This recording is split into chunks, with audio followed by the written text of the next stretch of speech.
शांति। 30 जून 2025 की साकार मुरली सुनेंगे ईश्वरीय महावाक्यों को विस्तार से।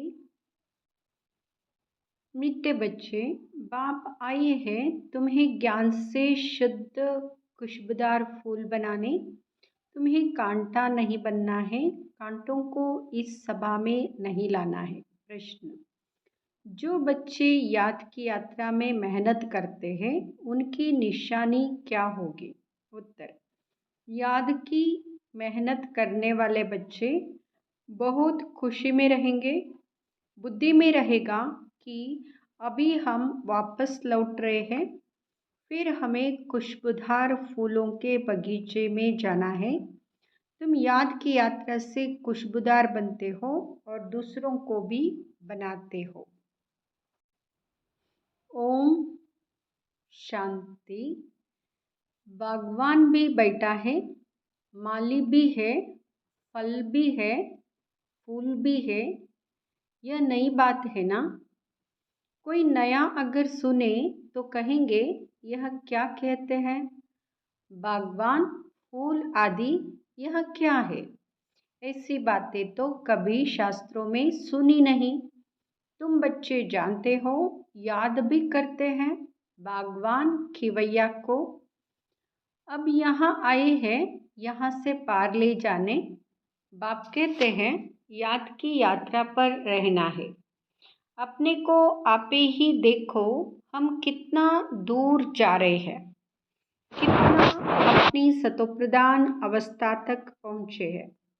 जितना सतोप्रधान अवस्था होती जाएगी तो समझेंगे अभी हम लौट रहे हैं। कहाँ तक हम पहुँचे हैं? सारा मदार याद की यात्रा पर है। खुशी भी चिड़ी रहेगी। जो जितनी जितनी मेहनत करते हैं उतना उनमें खुशी आएगी। जैसे इम्तिहान के दिन होते हैं तो स्टूडेंट समझ जाते हैं ना हम कहाँ तक पास होंगे।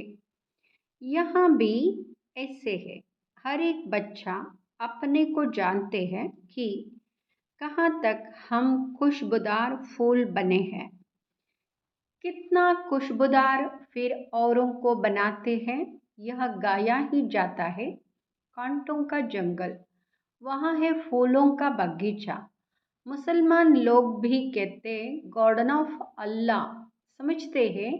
वहाँ एक बगीचा है, वहाँ जो जाता है उनको खुदा फूल देते हैं।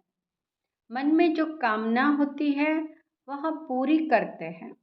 बाकी ऐसे तो नहीं कोई फूल उठा कर देते हैं। जैसा जिसकी बुद्धि में है वहाँ साक्षात्कार हो जाता है।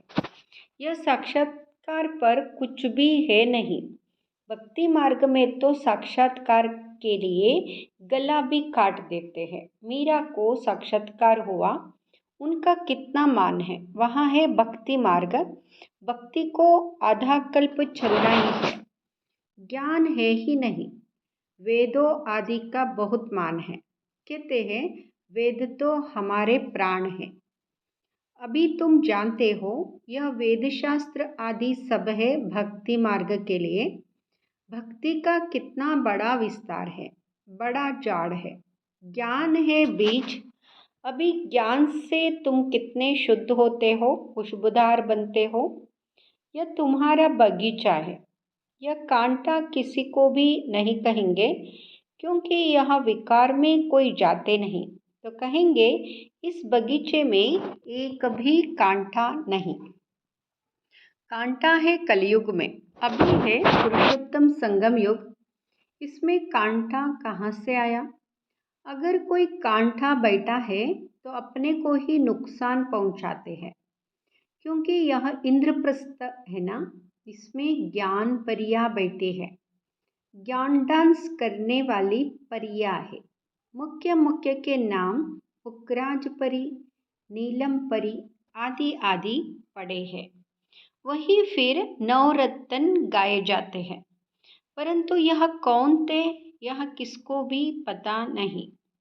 बाप सिर्फ कहते हैं मुझे याद करो। तुम बच्चों की बुद्धि में अब समझ है 84 का चक्र भी अभी बुद्धि में है। शास्त्रों में तो 84 लाख कह दिया है। मीठे मीठे सिकिलते बच्चों को बाप ने समझाया है, तुमने 84 जन्म लिए, अब तमो प्रधान से सतो प्रधान बनना है, कितना सहज है। भगवान वाच बच्चों प्रति मामेकम याद करो। अभी तुम बच्चे खुशबूदार फूल बनने के लिए अपने को आत्मा समझ बाप को याद करो। कांटे नहीं बनो।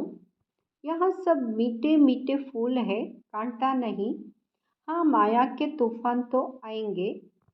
माया ऐसी कड़ी है जो जट फंसा देगी। फिर पछताएंगे हमने यहाँ क्या किया। हमारी तो की कमाई सारी चट हो गई। यह है बगीचा, बगीचे में अच्छे अच्छे फूल भी होते हैं। इस बगीचे में भी कोई तो फर्स्ट क्लास फूल होते जाते हैं। जैसे मुगल गार्डन में अच्छे अच्छे फूल होते हैं, सब जाते हैं देखने। यहाँ तुम्हारे पास कोई देखने तो आएगा नहीं। तुम कांटों को क्या मुंह दिखाएंगे। गायन भी है, मूत पलीती कपड़ दोये। बाबा को जप साहेब, सुखमनी आदि सब याद थी। अखंड पाठ भी करते थे। 8 वर्ष का था तो पटका बांधता था। रहता ही मंदिर में था। मंदिर की चार्ज सारी हमारे ऊपर थी। अभी समझते हैं मूत पलीती कपड़ धोने का अर्थ क्या है। महिमा सारी बाबा की ही है। अभी तुम बच्चों को बाप बैठ समझाते हैं। बच्चों को कहते भी है अच्छे अच्छे फूल लाओ। जो अच्छे अच्छे फूल लाएंगे वह अच्छा फूल माना जाएगा। सभी कहते हम श्री लक्ष्मी नारायण बनेंगे तो गोया गुलाब के फूल हो गए। बाप कहते हैं अच्छा, तुम बच्चों के मुख में गुलाब, अब पुरुषार्थ कर सदा गुलाब बनो। ढेर के ढेर बच्चे हैं, प्रजा तो बहुत बन रही है। वहाँ है ही राजा रानी और प्रजा। सतयुग में वजीर होता ही नहीं, क्योंकि राजा में ही पावर रहती है। वजीर आदि से राय लेने की दरकार नहीं रहती, नहीं तो राय देने वाला बड़ा हो जाए। वहाँ भगवान भगवती को राय की दरकार नहीं। वजीर आदि तब होते हैं जब पतित होते हैं। भारत की ही बात है और कोई खंड नहीं। जहाँ राजा है, राजाओं को माथा टेकते हो। यहाँ ही दिखाया जाता है ज्ञान मार्ग में पूज्य, अज्ञान मार्ग में पुजारी। वह डबल ताज, वह सिंगल ताज। भारत जैसा पवित्र खंड कोई है नहीं। पैराडाइज बहिष्ट था, तुम उसके लिए ही पढ़ते हो। अभी तुमको फूल बनना है। बागवान आया है, माली भी है। माली नंबरवार होते हैं। बच्चे भी समझते हैं यह बगीचा है, इसमें कांटे नहीं। कांटे दुख देते हैं, बाप तो किसको दुख नहीं देते। वह है ही दुख हरता सुख करता। कितना मीठा बाबा है।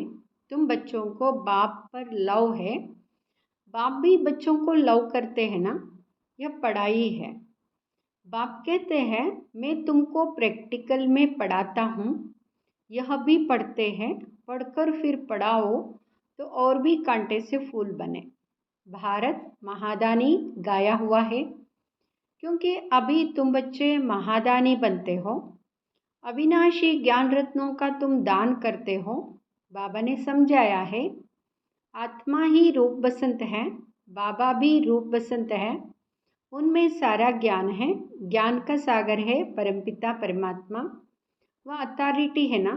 ज्ञान का सागर एक बाप है, इसलिए गाया जाता है सारा समंदर शाही बनाओ तो भी घुटने वाला नहीं है। और फिर एक सेकंड में जीवन मुक्ति का भी गायन है। तुम्हारे पास कोई शास्त्र आदि नहीं है। वहाँ कोई पंडित आदि के पास जाएंगे तो समझते हैं यह पंडित बहुत पढ़ा हुआ अथॉरिटी है, इसने सब वेद शास्त्र कंठ किए हैं, फिर संस्कार ले जाते हैं तो छोटेपन से फिर वहाँ अध्ययन कर लेते हैं। तुम संस्कार नहीं ले जाते हो, तुम पढ़ाई की रिजल्ट ले जाते हो। तुम्हारी पढ़ाई पूरी हुई, फिर रिजल्ट निकलेगी और वह पद पालेंगे। ज्ञान थोड़े ही ले जाएंगे जो किसको सुनाएंगे।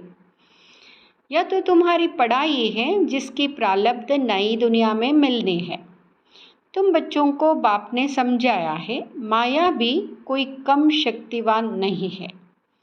माया को शक्ति है दुर्गति में ले जाने की, परंतु उनकी महिमा थोड़े ही करेंगे। वह तो दुख देने में शक्तिमान है, बाप सुख देने में शक्तिमान है, इसलिए उनका गायन है। यह भी ड्रामा बना हुआ है। तुम सुख उठाते हो, दुख भी उठाते हो। हार और जीत किसकी है इनका भी मालूम होना चाहिए ना। बाप भी भारत में आते हैं, जयंती भी भारत में मनाई जाती है। यह किसको भी पता नहीं कि शिव बाबा कब आया, क्या आकर किया था, नाम निशान ही गुम कर दिया है। श्री कृष्ण बच्चे का नाम दे दिया है। वास्तव में बिलवेड बाप की महिमा अलग, श्री कृष्ण की महिमा अलग है। वह निराकार, वह साकार है।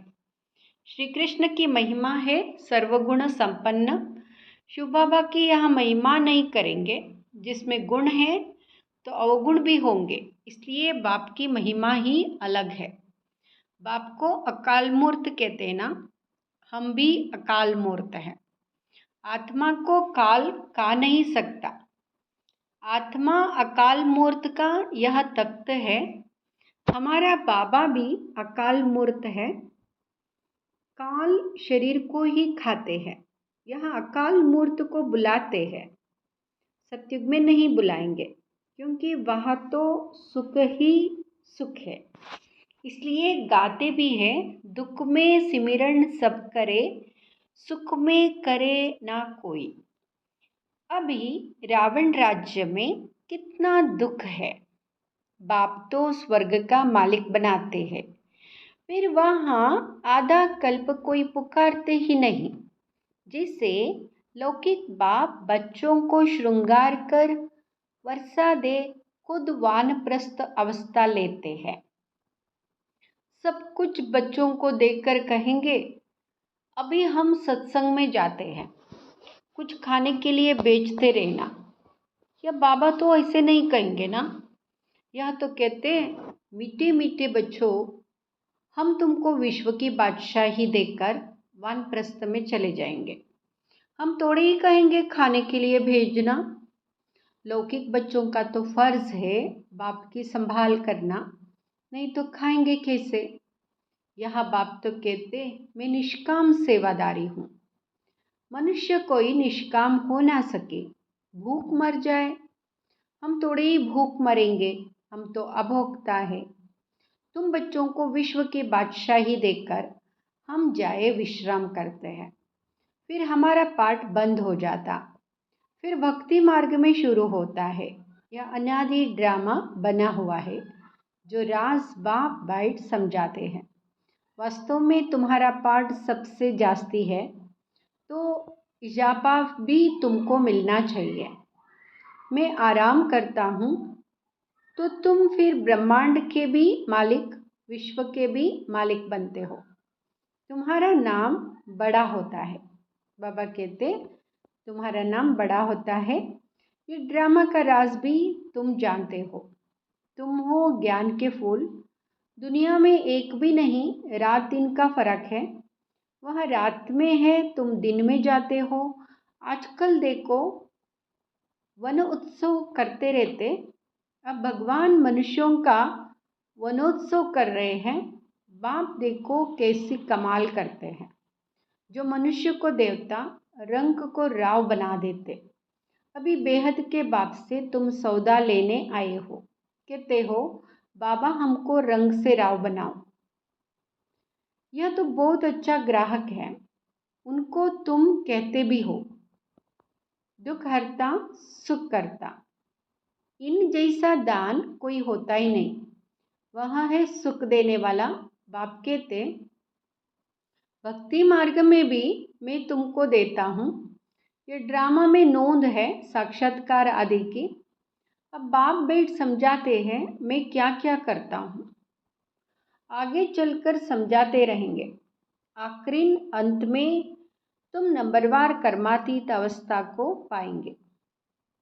यह सब ड्रामा में नोंद है, फिर भी पुरुषार्थ कराया जाता है। बाप को याद करो, बरोबर यह महाभारत लड़ाई भी है, सब खत्म हो जाएंगे, बाकी भारतवासी ही रहेंगे, फिर तुम विश्व पर राज्य करते हो। अभी बाप तुमको पढ़ाने आए हैं, वही ज्ञान सागर है, यह भी खेल है, इसमें मूंझने की बात ही नहीं। माया तूफान में लाएगी, बाप समझाते इनसे डरो नहीं। बहुत गंदे गंदे संकल्प आएंगे, वह भी तब जब बाबा की गोद लेंगे। जब तक गोद ही नहीं ली है तो माया इतना नहीं लड़ेगी। गोद लेने के बाद ही तूफान लगते हैं, इसलिए बाप कहते हैं गोद भी संभाल कर लेनी चाहिए, गोद भी संभाल कर लेनी चाहिए। कमज़ोर है तो फिर प्रजा में आ जाएंगे। राजाई पद पाना तो अच्छा है, नहीं तो दास दसिया बनना पड़ेगा। यह सूर्यवंशी चंद्रवंशी राजधानी स्थापन हो रही है। अच्छा मीठे मीठे सिकिलदे बच्चों प्रति माता पिता बाप दादा का याद प्यार और गुड मॉर्निंग। रूहानी बाप की रूहानी बच्चों को नमस्ते। हम रूहानी बच्चों की रूहानी माता पिता बाप दादा को याद प्यार गुड मॉर्निंग नमस्ते। धारणा के लिए मुख्य सार। फर्स्ट, रूप बसंत बन अविनाशी ज्ञान रत्नों का दान कर महादानी बनना है। जो पढ़ाई पढ़ते हो वह दूसरों को भी पढ़ानी है। दूसरा, किसी भी बात में मूंझना व डरना नहीं है, अपनी संभाल करनी है। अपने आप से पूछना है मैं किस प्रकार का फूल हूँ, मेरे में कोई बदबू तो नहीं है। आज की मुरली से वरदान। दृढ़ संकल्प द्वारा कमजोरियों रूपी कलयुगी पर्वत को समाप्त करने वाले समर्थी स्वरूप भाव। दिल शिकस्त होना किसी भी संस्कार, दिल शिकस्त होना किसी भी संस्कार व परिस्थिति के वशीभूत होना, व्यक्ति व वैभवों की तरफ आकर्षित होना, इन सब कमजोरियों रूपी कलयुगी पर्वत को दृढ़ संकल्प की अंगुली देकर सदा काल के लिए समाप्त करो, अर्थात विजयी बनो। विजयी हमारे गले की माला है, सदा इस स्मृति से समर्थी स्वरूप, यही स्नेह का रिटर्न है। जैसे साकार बाप ने स्थिति का स्तंभ बनकर दिखाया, ऐसे फॉलो फादर कर सर्वगुणों के स्तंभ बनो। स्लोगन। साधन सेवाओं के लिए है, आराम पसंद बनने के लिए नहीं। अव्यक्त इशारे। आत्मिक स्थिति में रहने का अभ्यास करो, आत्मिक स्थिति में रहने का अभ्यास करो, सदा आत्मिक स्थिति रहे। अंतर्मुखी बनो। जैसे एटम बम एक स्थान पर छोड़ने से चारों ओर उसके अंश फैल जाते हैं, वह एटम बम है और यह आत्मिक बम है। इसका प्रभाव अनेक आत्माओं को आकर्षित करेगा और सहज ही प्रजा की वृद्धि हो जाएगी। इसलिए संगठित रूप में आत्मिक स्वरूप के अभ्यास को बढ़ाओ। स्मृति स्वरूप बनो तो वायुमंडल पावरफुल हो जाएगा। ओम शांति।